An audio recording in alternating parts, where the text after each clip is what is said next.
Hello everyone, so today we're going to be doing my manga haul for, I guess, January. Most of this I actually got before January, just during the holiday season, whether it's from various holiday sales or as a gift.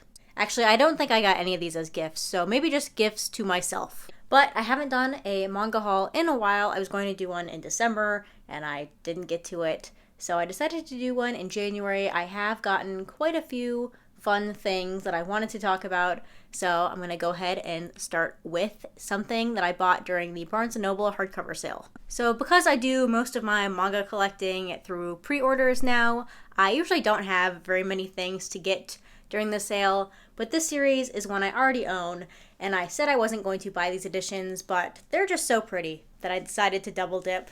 And that series is The Girl from the Other Side. So I have the first omnibus here. Looks very nice. I haven't looked at the end papers. Ooh, I love that sound. There's some color pages in the beginning. That's all I'll show you. So I have the first omnibus here, omnibus 2, omnibus 4. If they had omnibus 3, I would have gotten it, but they didn't have it. And I also didn't notice that when I was buying, but whatever. So yes, I do already own this series in the single editions, and I do really like those editions.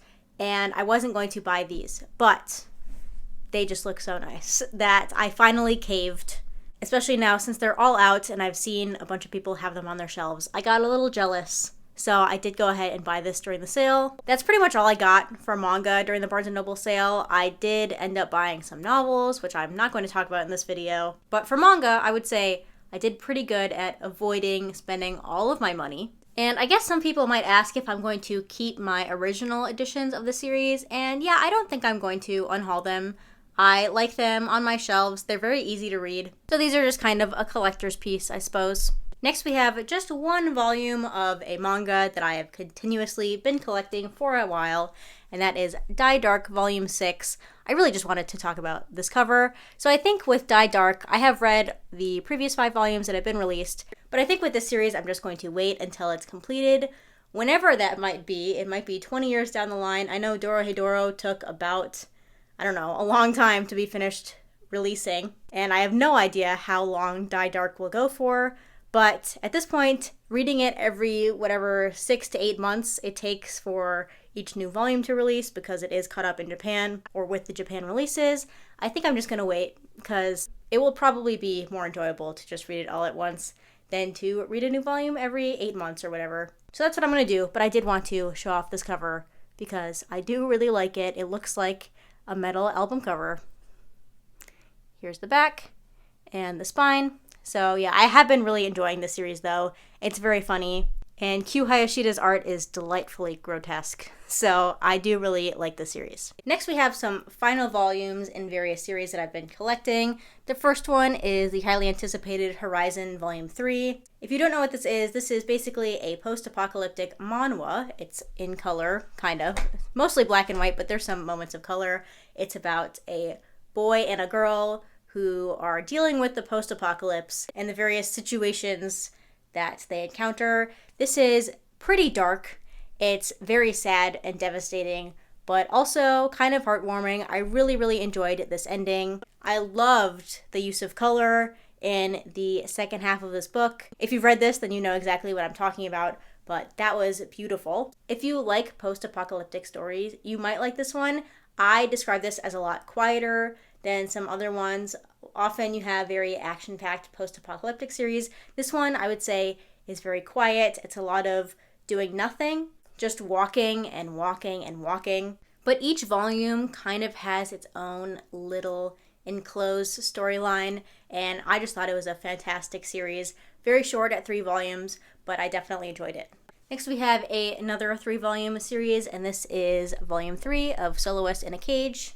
You can kind of see my fingerprints all over this volume. That's not very nice, but this is a dystopian manga about a girl who has been separated from her infant brother, and they basically lived in this weird prison city that is entirely made up of criminals and the family members of those criminals, and she is on a quest to reunite with her brother. I did read this series in January, and I will talk about it more at the end of the month, but I did end up enjoying it. And lastly, for this section of the haul, I have Cat-Eyed Boy Volume 2 by Kazuo Umezu. I have read the first volume of this short 2 omnibus series, and I really enjoyed it. I love the colors on these covers. The other Kazuo Umezu works that I've collected so far have not been nearly as colorful as these ones, so I really appreciate the color. And let's look at the end papers especially. Those are very bright. I'm not sure how well it picks up on camera, but in person they're incredibly bright. But this is kind of similar to Orochi, if you've read that by Kazuo Umezu, except for instead of being told from the perspective of Orochi, it's told from the perspective of the cat-eyed boy, and he is basically following different people and their stories.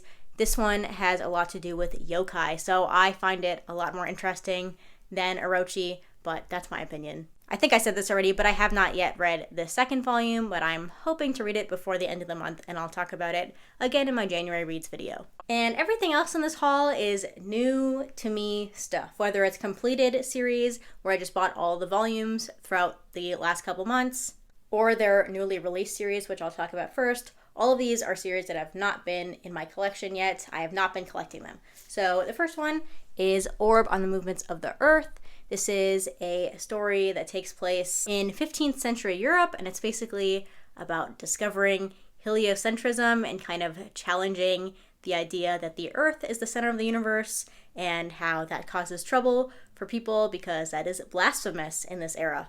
So I did read this again this month, so look forward to my try a volume video, which I promise is happening soon, where I talk about my first impressions of this one, as well as Innocent Volume 1, which I have very, very complicated thoughts about. If you don't know what this is about, this is by the same creator as Dracula, which is why I wanted to pick it up. But it follows this guy here. I can't remember his name at the moment. It's French. But he is the son of the executioner of Paris, and that basically means that he is forced to be the next executioner of Paris, and he does not like that idea at all. He thinks enacting judgment on people or deciding whether they live or die or how they die is terrible. He does not approve, but he has no choice. So once again, I'm going to talk about this more in my tri-volume video, but this is a very, very hard manga to read.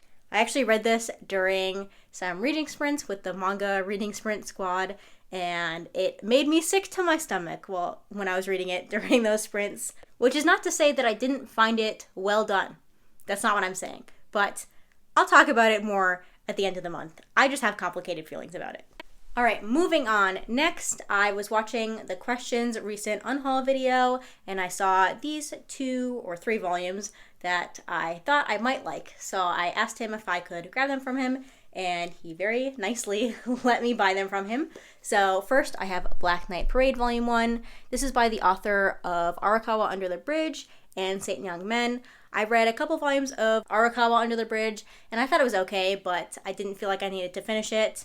But this one seems a little bit darker. Maybe it is about Christmas, or like haunted Christmas, or horror Christmas, or something. So I should have read this. So if I had this in December, I would have read it then, but I will read it before my tri-volume video and let you know what I think of it. And then lastly, from the question, I got the Hellbound Volume 1 and Volume 2. This is a 2-volume completed horror manhwa. I really don't know anything about the plot of this. I just knew that it was a horror manhwa, and it's been on my list of things to check out for a while, simply because of this cover right here. So when I saw that he was unhauling it, I took that as my chance to go ahead and give it a try. I also didn't know that it was completed at 2 volumes before his video, so it should be, hopefully, a fun horror series, and I will let you know what I think of it when I get to it. Next, we have a series that I wasn't going to collect until I saw that I could get it for cheap on Merry Manga Co. They had it in stock, and I needed some extra things to add to my cart in order to get my order shipped with free shipping. But I was just going to read this on the Shonen Jump app, and then I just, I was impulsive, so I bought the 3 volumes that are out so far. Akane Bonashi, Volume 1, Volume 2, and Volume 3. And this is another series that I have read the first volume. Actually, at this point, I've read 5 volumes on the Shonen Jump app, but I will talk about the first volume in my tri-volume video. If I catch up with the series before the end of January, I will probably end up talking about it again in my manga reads video for January. But that should tell you that I'm very much enjoying the series. This is about this girl here, Akane, and she is the daughter of a rakugo performer that you can see right here. Long story short, her father gets basically expelled from the rakugo performance school thing, mentorship, or apprenticeship that he is a part of, and he basically abandons his dream to be a rakugo performer, and we have a time skip, and she decides that she wants to meet the man who expelled her father and confront him about it, and so she decides to become a rakugo performer, or an apprentice to a rakugo performer, and that's not a very good synopsis, but you get the gist. I'm very surprised by how much I'm enjoying this manga. I was expecting to like it, but I'm really, really enjoying it a lot. Next, we have a series that I thought was out of print because every time I looked up this series, there was at least one volume out of stock, so I just assumed that it was out of print. I also never hear anybody talking about the series anymore. I heard it a couple times on MangaTube before the manga boom or whatever, but it is from an author I've read from before, and that is Usamaru Furuya. So I have volumes 1, 2, and 3 of Genkaku Picasso.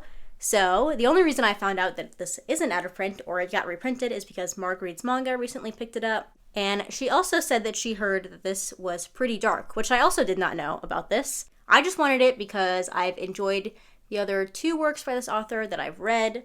It obviously looks like it has something to do with art, but all of this looks a little trippy, so we'll see what I think of it when I get to it. This is the entire series at 3 volumes. And we have another 3-volume series from an author I've read from before. That is Lost Lad London, Volume 1, Volume 2, and Volume 3. So I recently read this author's manga series Glitch, well, the first volume, and I enjoyed that. And this one I don't know much about except for it's a mystery manga, and it's complete at 3 volumes. That's it. But I have had my eye on this for a while, and since I did enjoy this author's other work, I decided to go ahead and give this one a try as well. And this is the last completed series in this haul, so I have Laughing Under the Clouds, Volume 1, Volume 2, Volume 3, Volume 4, Volume 5, and Volume 6. So I don't know much about this. I heard about this a few years ago, and it was on my radar, but I never picked it up. I didn't know at the time that it is now completed at 6 volumes. I do know, I'm pretty sure that this is a shoujo fantasy manga, maybe an action manga as well, but that is the extent of my knowledge of the series. But since it was the holidays, I decided to go ahead and try out some new series that I have not yet read or haven't given a chance to, and this is one of them. This one I actually bought directly from the Tokyo Pop website, which I didn't even know was an option. It went smoothly. It actually arrived very quickly, so I was a little surprised by that, but I am looking forward to trying this one out as well. And I feel like I'm repeating myself a lot, but this last one is once again a series I've had on my radar for a while, but I have not yet given it a try, so I figured what way to give it a try than to buy all the volumes that are out right now. And that series is the Kurosagi Corpse Delivery Service, so I have Omnibus 1, 2, 3, 4, and 5. So these are all the volumes that are out right now. Omnibus 6 is finally being released sometime this year, I believe. I think at one point there were rumors of this being abandoned by Dark Horse, but they finally did get back to releasing it. It has like 28 or 30 volumes in Japan, I want to say, and I don't believe it was on hiatus in Japan. It's just that Dark Horse stopped releasing it in English for some reason. I don't know, I'd have to look into it more. This one I have heard people talk about years ago before the manga boom again, and it sounded interesting then, but I didn't know anything about it other than the very strange covers and the title. But at this point I know that it's a horror manga. I believe from the little bit of research I didn't want to know the synopsis really because I like to go into things not knowing anything, especially horror manga, but I believe this one is a little bit more episodic. So having it not be completed isn't a huge deal if that is the case. If not, go ahead and correct me in the comments. But this is one of the few long-running horror manga series in English that I'm aware of, so I did want to go ahead and give it a try. And so yeah, at this point, I don't know where on my shelves I'm going to put this series. It doesn't really fit anywhere, but that's a problem for me in the future. But yeah, that's pretty much everything I got the last few months. I only included like the highlights. I didn't include just various pre-orders that I've been collecting for a while. If you've read any of these series and you have any thoughts about them, positive or negative, please leave those comments down below. I'd love to hear from you. But that's going to be it for this video. Thanks for watching, and I'll see you next time. Bye!